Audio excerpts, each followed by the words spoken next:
እሰይ ስለቴ ሰመረ። አሁን በኋላ አይንህ እኔም ብቻ ነው ማየት ያለበት፣ ምክንያቱም ሚስት ነኝ። በስተመጨረሻም እንግዲህ ሩታችን ወደ ቤቷ ተመልሳለች ማለት ነው። እንግዲህ ነጽጌም እንደ ጓደኝነታቸው ስትሄድ እንደዛ ተንከባክበው ዝግጅት አዘጋጅተው በቆንጆ ሁኔታ እንደሸኟት ሁሉ አሁን ደግሞ ስትመለስ ደስ በሚል ሁኔታ እንደዚህ በአማረና ደስ በሚል ሁኔታ ወደ ቤቷ ተቀብሏታል ማለት ነው። እንግዲህ አዲሱ የአብርሽና የሩታም ልጅ ወደ ቤታቸው ተመልሶ ገብቷል ማለት ነው። ግን ጥያቄ የሚያስነሱ ጉዳዮች አሉ። ሄሪዝ አብርሽ፣ ሄሪዝ የልጁ አባት እንዴ! ቢያንስ ቤታቸው ስትገባ አተገኝም የፈለገ ነገር ቢሆን ማለት ነው። እና አብርሽን አላየሁትም እና ቅር ብሎኛል፣ ቅሬታም አስነስቶብኛል። አይኖ አውቃለሁኝ ቀን በሰሩት ቪዲዮ ላይ በጣም ብዙ ነገሮችን አንስቻለሁ። በጣም ብዙ ሀሳቦችን አንሸራሽረናል። እናንተም በኮመንት የሰጣችኋቸው በጣም ብዙ ነገሮች አሉና ሄሪዝ አብርሃም። ከዛ ደግሞ ስንመጣ ደግሞ እዚህ ሄርሜላ ቲክቶክ ላይ እኔ በመግቢያ ላይ ቀንጨብ አድርጌ እንዳሳየዋችሁ ከሄርሚሻ ጋር ነበር ማለት ነው። እና ብዙዎቻችሁ ያው ከሰሞኑ የነበረውን ነገር ምናምን ስታዩ አብርሽና ሩታ ታርቀው አንድ ላይ ይሆናሉ የሚል እሳቤ ነበራችሁ። ግን ደግሞ እኔ ቀን በሰሩት ቪዲዮ ላይ ለዚህ ነገር ጥሩ የሆነ ምላሽን የሰጧችሁ ይመስለኛል። አብርሃም ለሩታና ለልጁ የሚሆኑ ነገሮችን እያስተካከልና መስመር እያስያዘ እንጂ ወደ ሩታ እየተመለሰ እንዳልሆነ ነግሬያቸዋለሁ። ይሄ ደግሞ ምንም ሀቅ ነው፣ ሊደበቅ የማይችል ማለት ነው። እና የዛሬው ፕሮግራም ላይ አለመገኘቱ ራሱ ለዚህ ነገር ራሱን የቻለ በቂ የሆነ ሪዝን ይመስለኛል ማለት ነው። ለማንኛውም ግን ሩታ ወደ ቤትሽ በመግባትሽ ደስተኞች ነን። አሁንም እነዚህ ሰዎች ወይም እነዚህ ጓደኞችሽ የአብርሽ እህቶችን ጨምሮ ማለት ነው ከአጠገብሽ ያሉ ሰዎች እጅግ በጣም ደሳስ የሚሉ ናቸው። እስከ ዛሬ ድረስ በጣም ብዙ ሰው ጀርባውን ሲሰጥሽ፣ በጣም ብዙ ሰው ሲቀየርብሽ መቀየር ያልቻሉ የአብርሽ ትክክለኛ ሪል የሆኑ ጓደኞችም ጭምር በዛሬው ፕሮግራም ላይ ተገኝተዋል። እነ ፈረንጁ እነ ቢኒ ሁልጊዜም ከአንቺ ጎን ነበሩ። አብርሃም ነበረ ቅርባቸው፣ ግን እውነት ወዳለበት ቦታ አዘን ብለው ከአንቺ ጎን መሆናቸውን አይተናልና እኔ እነ ጽጌ ዛሬ የነበሩ ሰዎች በአጠቃላይ ልብ የሆነ ምስጋና የሚገባቸው አይነት ሰዎች መሆናቸውን አረጋግጫለሁ ማለት ነው። በቃ አብርሽ ግን አመረርክ፣ አንተ አመረርክ፣ ከሄርሜላ ጋር ይሻለኛል አልክ። እሷም ደግሞ እንዲህ እያደረጋት ነው። እግዚአብሔርም በቃ አሸንፊያለሁኝ ወስጄዋለሁኝ ምናምን አይነት ሙድ እያራመደች እንደሆነ ነው እንደኔ የተሰማኛለሁና እስኪ ካዋጣችሁ እኔ እንደዚህ ቤት ተበትኖ ቤት አፈርሰሽ የወሰድሽው አብርሃም ላንቺ የሚሆን ከሆነ ላንቺ የሚበጅሽ ከሆነ እናያለን። እግዚአብሔርን እኔ የፈለገ ነገር ቢሆን ሩታን ጥሎ የልጁን እናት ጥሎ ወደ አንቺ የመጣ አብርሃም ነገ አንቺን በሌላ ሴት ላለመቀየሩ ምንም አይነት ዋስትና ምንም አይነት ሪዝን ይኖርሻል የሚል እሳቤ የለኝም ማለት ነው። ለማንኛውም እንዴት አመሻችሁልኝ እኔ ተወዳጅ ቤተሰቦች፣ ደህና ናችሁ ወይ? ሁሉ ሰላም አሸወይና ነው። ዛሬም እንግዲህ በሩታ ዩቲዩብ ቻናል ላይ በተለቀቀው ቪዲዮ እንዲሁም ደግሞ በሄርሜላ ቲክቶክ ቻናል ላይ በተለቀቀው ቪዲዮ ከዛ ውጪ ደግሞ ጋሽዬም ሀብቴ በሚል በነሩታ ቤተሰብ ቻናል ላይ መጥተዋል ማለት ነው። እሰይ ስለቴ ሰመረ ብሎ ሲዘምሩ እንዴት ደስ እንዳለኝ ማለት ነው። እንደው ማለት ነው እንደው የቤተሰቦቻችሁን ደስታ አይታችሁ የጋሽዬን እንደዚህ መሆን አይታችሁ ምን አለ እስኪ ቢያንስ አብርሽ ችግራችሁን ፈታችሁ ማለት ነው። እግዚአብሔርን አሁን ሁሉም ነገር እዚህ ጋር ያምራል፣ የሚታየው ነገር ደስ ይላል ምናምን፣ ግን ደግሞ የጎደለ ነገር አለ። እናንተ መሀል ፍቅር በመኖሩ እናንተ አንድ ላይ በመሆናችሁ ነው አይደለ? ይሄንን ሁሉ ደስታ ይሄንን ሁሉ ስኬት ለቤተሰቦቻችሁ ለሁሉም ሰው ልታመጡ የቻላችሁት።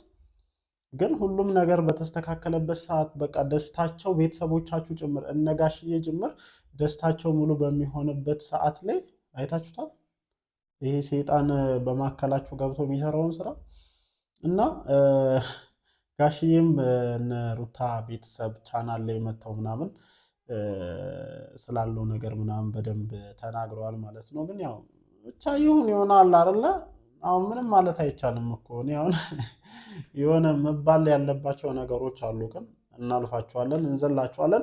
ብቻ ግን እነዚህ ሶስት ሀሳቦች ላይ የተወሰኑ ነጥቦችን እያነሳን ቆይታ እናደርጋለን ማለት ነው። እንግዲህ እንዳልኳቸው ሩታችን ወደ ቤት ገብታለች። ጽጌ የአብርሽና የሩታ ምርጧ ጀለስ ከዚህ ሩታ ስትሄድ የዛኔ ማለት ነው በሰላም ውለጂ በሰላም ተገላግለሽ ተመለሺ ብላ እንደሸኘቻት ቡታጅራ ድረስ መታ ነገሮችን አስተካክላ ከአብርሽ ጋር ራሱ ማለት ነው ከአብርሽ ጋር ሩታ ምክንያቱም ኮንፊውዝድ ሆና ነበረ ምን ማድረግ እንዳለባት እንዴት ነገሮችን ማስተካከል እንዳለባት ወዴት እንዴት ምናምን የሚለው ነገር ላይ ጥሩ ሁኔታ ላይ አልነበረችም። ጽጌም መጣች ያለውን ነገር ተነጋግሩ ከሀገር ወጣለሁ ምናምን ምናምን ስትል ነበረ። ያንን ሁሉ ነገር እንድትተው አድርጋ በአግባቡ ከእናቷ ቤት ወደ ቤታቸው እንድትገባ አድርጋታለች።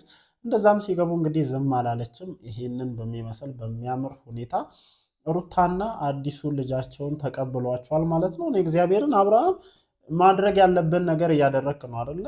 ለሚስት ለልጅ ምናምን ትላንትናም ተገኝተ በጣም ብዙ ነገሮችን አድርገሃልና ቢያንስ ዛሬ ቤት ስትገባ ተገኝተ የዚህ ደስታ ተካፋይ ለምን አልሆንክም የሚለው ነገር ነው ጥያቄ እያስነሳብኝ ያለው እና ቢያንስ ብትገኝ ጥሩ ነው። እዚህ ቦታ ላይ ተገኘህ ማለት እኮ አለ አይደለ? በቃ ሄርሜላን ታስከፋታለህ ማለት አይደለም ነው። እሷ አልፈቀደችም። በቃ እየደበረኝ ነው እየቀነው ነው። ስለዚህ ከዚህ በኋላ ሩታ ጋር ላይ አልፈልግም ማለች እንዲ ለምንድን ነው ያልተገኘኸው ነው? ልጅህ አዲሱ ቤት ሲገባ ልጅህ ቤታችሁ ተመልሶ ሲገባ ወደ ተጸነሰበት ቤት ሲገባ እዛ ይሆናል መቼስ የተጸነሰው እዛ ቤት እያላችሁ ነው አይደለ የተረገዘው ምናምን እና ወደዚህ ቤት ሲገባ ቢያንስ መገኘት ነበረብህ ብዬ አስቤያለሁኝ እና ነገር ለመፈለግም ይመስለኛል እንግዲህ ጣል ታደርጋለች ሄርሜላ ማለት ነው። በዩቲዩብ ድምጿ ቢጠፋ ራሱ ቲክቶክ ላይ ትመጣና የሆነ ነገር በተን ታደርጋለች። ማታ እንደዚህ አይነት ነገር መኖሩን ስለምታውቅ ይመስለኛል እንግዲህ ቀን ላይ ይሄንን ነገር በተን ያደረገችው ማለት ነው። ለማንኛውም ያጣፍጥልሽ። ከሩታ ነጥቀሽ የወሰድሽው አብርሃም ህይወቴን ያሳምርልኛል፣ ደስተኛ ያደርገኛል፣ ለወደፊቱ የተሻለ ህይወትን ይሰጠኛል ብለሽ የምታሰቢ ከሆነ ይመቸሽ። አንተም ብትሆን እቺ ስንት ዋጋ የከፈልክላት አብራችሁ ውድቀትንም መነሳትንም ብዙ ነገሮችንም ስኬቱንም ደስታውንም ሀዘኑንም ብዙ ነገርን አብረሃት ያሳለፍካትን ሩታን ትተህ ሄርሜላ ደስታን ትሰጠኛለች ብለህ አምነህበት ወስነ ከሆነ ወደ እሷ እየሄድክ ያለው ይሳካላችሁ ያርግላችሁ ከማለት ውጭ ሌላ ምንም የምንለው ነገር አይኖርም። ሩታም ይህንን ነገር አምና ተቀብላ ከዚህ በኋላ ጠንከር ብላ ጀገን ብላ የራሷን ላይፍ መኖር እንደምትችል ገብቷት ይመስለኛል። በቃ አምርራለች። እኔ እግዚአብሔርን በጣም ትጎዳለች፣ ትሰበራለች የሚል ሀሳብ ነበር የነበረኝ። ግን በምናያት ሰዓት ከበፊቱ በተሻለ ጠንከር ነው ያለችው። እግዚአብሔርን ራሷን የምትጠብቅበት መንገድ፣ ራሷን የያዘችበት መንገድ ከአራስ የወጣች ሴት ራሱ አትመስልም። እግዚአብሔርን ኩልል እኮ ነው ያለች። የሆነ ቀን እንግዲህ አይታቸዋል አብርሃምን ሁላ እስከ ማሻፈድ ማለት ነው። እንዲህ እቺ ይህን የዋሩታ ናት ብሎ ምናምን የሚያዩላ ነው የሚመስለውና ራሷ ላይ ምን ያክል እየሰራች እንደሆነ ነው እንደኔ እየተረዱ ያለሁት። እና እንግዲህ ህይወት ይቀጥላል። ብዙዎቻችን አለ አይደለ በህይወታችን መሰናክሎች ሲመጡ እንደዚህ አይነት ነገሮች ሲፈጠሩ በቃ ወደቅን አበቃለን ምናምን ብለን ከዛ በኋላ መኖር እንደማንችል ሰርቫይቭ ማድረግ እንደማንችል ምናምን ነበረ የሚሰማን እና ያ ነገርም ማለፍ እንደሚችል እንደዚህ አይነት ነገሮች በህይወታችሁ ሲፈጠሩ እንዴት ማለፍ እንዳለባችሁ እንዴት ለነገሮች እጅ ሳትሰጡ መቀጠል እንዳለባችሁ ከዚህ ልጅ ብዙ ነገር ትወስዳላችሁ ብዬ አስባለሁ ማለት ነው። እንግዲህ የሚፈጠሩትን ነገሮች እንደተለመደው አብረን ለማየት እንሞክራለን። ሄርሜላ ከዚህ በኋላ ያው ሩታን ለማብሸቅ በሚመስል መልኩ አንዳንድ ነገሮችን ጣለጣል ማድረጉ አይቀርም። አንቺም ስሜትሽ እንዳይጎዳ ሩታችን እንደዚህ አይነት ነገሮችን መጠንቀቅ አለብሽ ማለት ነው። እንዳልኳችሁ ነው። አንድ ላይ ሆናችሁ ይህ በማካከላችሁ የገባውን ነገር አረቃችሁ ደስተኛ የሆነ ጊዜ በቃ በጣም በህይወታችሁ ደስታን የምታገኙበት ጊዜ ላይ ነው እንደዚህ አይነት ውጥንቁጡ የወጣ ነገር ውስጥ የገባችሁና ይህ ነገር ባይሆን ምኞታችን ነበረ። እንግዲህ ያው የተለቀቁትን ቪዲዮዎች አይተን ሀሳባችንን እንደ ማንኛውም ሰው እየሰጠን ነው። እናንተስ በዚህ ጉዳይ ላይ ምን ትላላችሁ? እንደተለመደው ሀሳባችሁን በኮመንት ሴክሽን ላይ አስፍሩልኝ። እወዳችኋለሁ። ነገ በምንሰማችሁ አዳዲስ ነገሮች እንደተለመደው ወደ እናንተ ቅደም ብለን እንመጣለን ማለት ነው። እወዳችኋለሁ። ይመቻችሁ።